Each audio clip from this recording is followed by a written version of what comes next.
જો અત્યારે વિશાલ લોટ્સમાંથી ચેકઆઉટ કરીને અમે બંને નીકળી ગયા છીએ અને જઈએ છીએ એક નવા રિસોર્ટ તરફ. બહુ જ એડવેન્ચરસ રિસોર્ટ છે. તમને ફોટોઝ, વિડીયોઝ ને રીલ્સ બધું જોવાની બહુ મજા આવશે. બટ ત્યાં પહોંચતા પહેલાં તમે રસ્તાનો એક વ્યૂ જો, બહુ જ સિનિક વ્યૂ છે.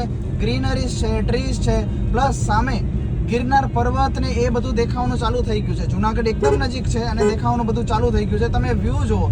I think mobile camera can't justice the view. તમારે અહીંયા આવવું પડશે રૂબરૂ સાસણગીરમાં, તો તમે આ છે આનંદ માણી શકશો. અને લિટરલી બહુ જ સુંદર વ્યૂ છે. હવે મિતને પૂછીએ કે તારો સાસણગીરનો એક્સપિરિયન્સ કેવો રહ્યો. મિત, તારું શું કેવું કે આપણે જે વિશાલ રોડ્સમાં રોકાયા, જે પ્રોપર્ટીઝ હતી, પ્લસ આપણે સાસણગીરમાં ફર્યા દિવસે ને રાત્રે, તારું શું કેવું છે? કેવો એક્સપિરિયન્સ છે? પ્રોપર્ટી તો વેલ્યુ ફોર મની છે. બધું સારું, રિસોર્ટ જમવાનું સારું છે, બધું સારું છે.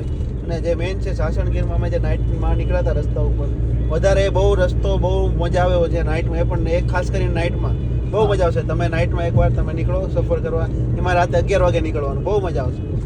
ખરેખર અમારી પ્રોફાઇલમાં નાઇટવાળો વિડીયો જોજો, બહુ મજા આવશે. એક અલગ જ એડવેન્ચર છે. ખરેખર બહુ મજા આવી છે. અને પ્લસ તમે ડુઓ ટ્રીપ જ્યારે કરો ગિરનાર કે સાસણગીર કે કોઈ જગ્યાએ મોન્સૂન સિઝનમાં, ખરેખર બહુ આનંદ આવે છે. અને આના માટે તમારે સાસણગીર રૂબરૂ આવવું પડશે.